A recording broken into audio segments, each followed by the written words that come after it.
Anıl juwan figür kana şat durmuşda bahtiyar erkana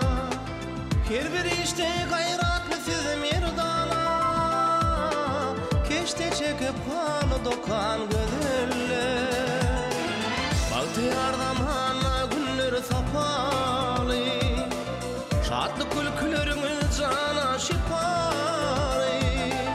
yaşayışın cemali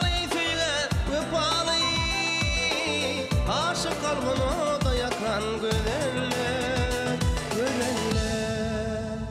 gözeller, gözeller, gözeller, gözeller, gözeller, keşte çekip halı dokan gözeller, gözeller.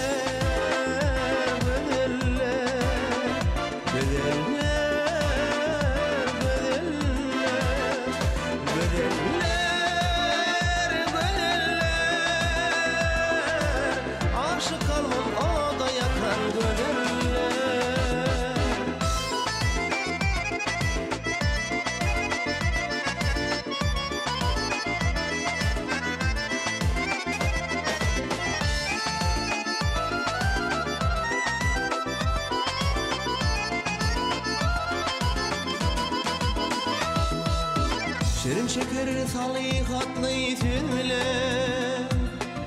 cadılayan gözler bilen gözler yigitlerin bağrın dilen evler göz astından uğrayın bakan gözler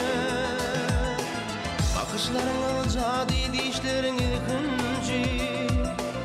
geçmişin şulası geleceğin genci arkada